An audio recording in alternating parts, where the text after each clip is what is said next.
മാനാംകുന്ന് ശ്രീ മഹാദേവ ക്ഷേത്രം കോഴിക്കോട് ജില്ലയിലെ താമരശ്ശേരിയിൽ നിന്നും കിഴക്കുമാറി കോടഞ്ചേരി പഞ്ചായത്തിൽ സ്ഥിതി ചെയ്യുന്ന അതിപുരാതന പുണ്യസ്ഥലമാണ് മാനാംകുന്ന് ശ്രീ മഹാദേവ ക്ഷേത്രം.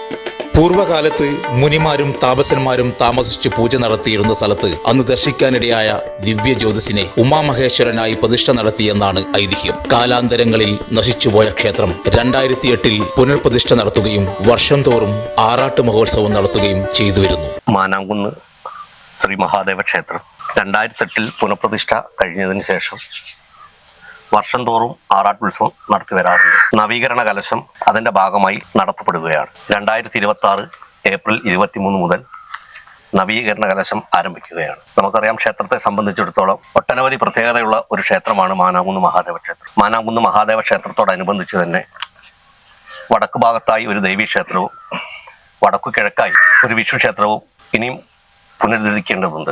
ഏപ്രിൽ 23 ആരംഭിക്കുന്ന നവീകരണ കലശത്തോടനുബന്ധിച്ച് 12 ദിവസമാണ് നമ്മുടെ പരിപാടികൾ. ഏപ്രിൽ മാസം 23 മുതൽ മെയ് 4 കൂടി നടക്കുന്ന നവീകരണ കലശത്തിലേക്കും ആറാട്ട് മഹോത്സവത്തിലേക്കും മുഴുവൻ ഭക്തജനങ്ങളെയും ക്ഷണിക്കുന്നു. ഇതിന്റെ ഏറ്റവും പ്രത്യേകത 2026 ഏപ്രിൽ മാസം 29 തീയതി നടക്കുന്ന മഹാദേവ പ്രതിഷ്ഠയാണ്.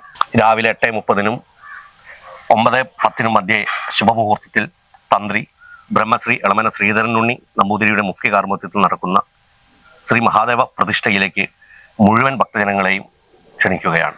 ഇതോടനുബന്ധിച്ച് മെഡിക്കൽ ക്യാമ്പുകൾ, അന്നദാനങ്ങൾ, താമരശ്ശേരി താലൂക്ക് ആശുപത്രിയിൽ അന്നദാനം തുടങ്ങിയ ഒരുപാട് സേവന പ്രവർത്തനങ്ങളും നടത്തപ്പെടുന്നു. ഈ മാനാംകുന്ന് മഹാദേവ ക്ഷേത്രത്തിൽ ഭക്തജനങ്ങളുടെ അകമഴിഞ്ഞ സഹകരണം കൊണ്ട് മാത്രമാണ് ഇത് വിജയിക്കാനായത്. തുടർന്നും നിങ്ങളുടെ ഏവരുടെയും സഹായ സഹകരണങ്ങൾ പ്രതീക്ഷിക്കുന്നു.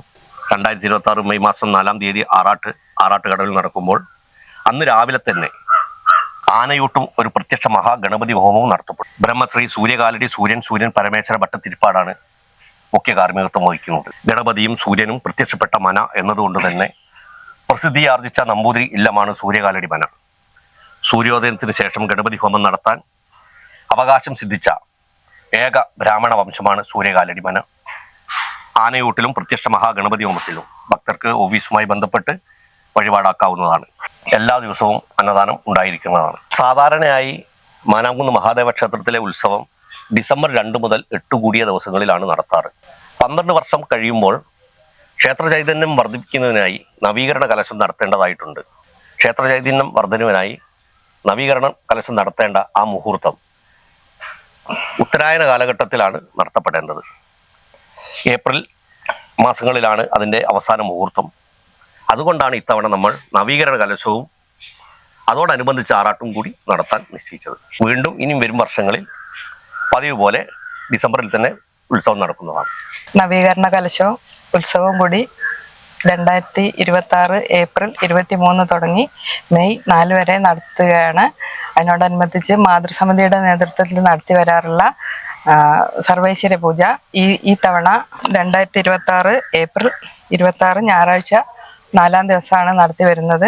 അമൃതാനന്ദമയി മഠം അധിപതിയായിട്ടുള്ള സ്വാമിയാണ് സാധാരണ ഇവിടെ വന്ന് നടത്താറുള്ളത്. ഈ തവണ അതേപോലെ തന്നെ സ്വാമിയുടെ നേതൃത്വത്തിൽ നടത്തുന്ന ഈ സർവൈശ്വര്യ പൂജയിലേക്ക് എല്ലാ ഭക്തജനങ്ങളെയും മാതൃസമിതിയുടെ പേരിൽ ഞാൻ ക്ഷണിക്കുകയാണ്. എല്ലാവരും സഹകരിക്കുക, സഹായിക്കുക. ഉത്സവത്തോടനുബന്ധിച്ച് നമ്മുടെ ക്ഷേത്രത്തിൽ പിന്നെ ഭജൻസ് കൂടാതെ നാട്ടുണറവ്, നാടൻ കലാമേള, തിരുവരങ്ങ് എന്നീ പരിപാടികളും നടത്തി വരാറുണ്ട്. മാനാംകുന്ന് ക്ഷേത്രത്തിന്റെ ഭാഗമായിട്ട് കേശവസ്മൃതി എന്ന് പറഞ്ഞിട്ട് ഒരു ട്രസ്റ്റ് രൂപീകരിച്ചിട്ടുണ്ട്. ഇവിടെ ഈ കിടപ്പ് രോഗികൾക്ക് പിന്നെ മരിച്ചു പോയിട്ടുണ്ടെങ്കിൽ അവർക്ക് അവിടെ വീട്ടിലേക്കുള്ള എല്ലാ സാധനങ്ങളും ഇവിടുന്ന് കൊടുക്കാറുണ്ട്. ഈ മേശ, കസേര അങ്ങനെയുള്ള സാധനങ്ങളൊക്കെ ഇവിടുന്ന് കൊടുക്കാറുണ്ട്. കിടപ്പ് രോഗികൾക്കാണെങ്കിൽ വാട്ടർ ബെഡ്, അങ്ങനെ വീൽ ചെയർ, അങ്ങനെയുള്ള സാധനങ്ങൾ, സ്റ്റിക്കർ അങ്ങനെയുള്ള സാധനങ്ങളൊക്കെ ഇവിടെ വന്ന് വാങ്ങിക്കൊണ്ടുപോകാറുണ്ട്. ഞങ്ങൾക്ക് സഹായ സഹകരണങ്ങൾ ചെയ്യാറുണ്ട്. ആർക്കെങ്കിലും ആവശ്യമുണ്ടെങ്കിലും വരികയാണെങ്കിൽ കൊടുക്കാറുണ്ട്. ഇവിടെ ഗോശാല പ്രവർത്തിക്കുന്നുണ്ട്. 4 പശുക്കളുണ്ട്. പിന്നെ ഞങ്ങളെ പ്രവർത്തനം അതിഗംഭീരമായിട്ട് ഞങ്ങൾ നടത്തുന്നുണ്ട്. കേന്ദ്ര ഗവൺമെന്റ് സ്കീമിൽ ഉൾപ്പെടുത്തിയിട്ട് ഇവിടെ ഒരു ഗോശാല കോടഞ്ചേരി പഞ്ചായത്തിന് അനുവദിച്ചിട്ടുണ്ട്. ഏകദേശം 15 ലക്ഷം രൂപയോളം ചെലവാക്കിയിട്ടാണ് അത് ഇവിടെ സ്ഥാപിച്ചിട്ടുള്ളത്. ഇപ്പോൾ 4 പശുക്കൾ ഇവിടെ ഉണ്ട്. ക്ഷേത്രത്തിലേക്ക് ആവശ്യമുള്ള പാലും കിട്ടും, പുറത്തേക്ക് കൊടുക്കാനും പറ്റും, ഒരാൾക്ക് ജോലിയും കിട്ടും. അങ്ങനത്തെ ഒരു പരിപാടിയാണ് നമ്മൾ ആസൂത്രണം ചെയ്തിരിക്കുന്നത്. പിന്നെ ബയോഗ്യാസ് എടുത്തിട്ട് ആലയിൽ നിന്ന് പിന്നെ ഗോശാലയിൽ നിന്ന് ഞങ്ങൾ ബയോഗ്യാസ് എടുത്തിട്ട് അടുക്കളയിലെ ആവശ്യത്തിനൊക്കെ ആ ഗ്യാസാണ് കത്തിച്ചുകൊണ്ടിരിക്കുന്നത്. ഇവിടെ ഇപ്പം സ്ഥാപിച്ചിട്ടുള്ള ഗോശാല നമ്മുടെ പഞ്ചായത്ത് പ്രസിഡന്റിന്റെ പ്രത്യേക താല്പര്യത്തിൽ ആണ് ഇവിടെ അനുവദിച്ചിട്ടുള്ളത്. അലക്സ് തോമസ് ആണ് പഞ്ചായത്ത് പ്രസിഡന്റ് ആയിരുന്ന അന്ന്. സിംഗിൾ സ്റ്റോൺ തീർത്ത കൊടിമരം ഇവിടെ കോഴിക്കോട് ജില്ലയിൽ തന്നെ ഇവിടെയാണ് ആദ്യമായി ഉണ്ടായത്. പിന്നെ ഇതിന് ഏറ്റവും ഉയരമുള്ളതാണ്, ഏറ്റവും വലുതാണ്. ഭക്തജനങ്ങളെ ഇത് ഹഠാത് ആകർഷിക്കുന്നതാണ്. 2026 മെയ് 4 തിങ്കളാഴ്ച ആറാട്ടോടുകൂടി കൊടിയിറക്കുന്നതോടെ ഉത്സവം അവസാനിക്കുന്നതാണ്. 12 വർഷം കഴിയുമ്പോൾ ക്ഷേത്ര ചൈതന്യം വർദ്ധിപ്പിക്കുന്നതിനായി നവീകരണ കലശം നടത്തേണ്ടതായിട്ടുണ്ട്.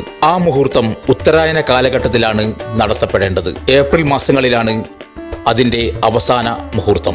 അതുകൊണ്ടാണ് നവീകരണ കലശവും ആറാട്ട് മഹോത്സവവും കൂടി ഒരുമിച്ച് നടത്തുന്നത്. വീണ്ടും വരും വർഷങ്ങളിൽ തന്നെ പതിവ് പോലെ ഡിസംബറിൽ ഉത്സവം നടക്കും.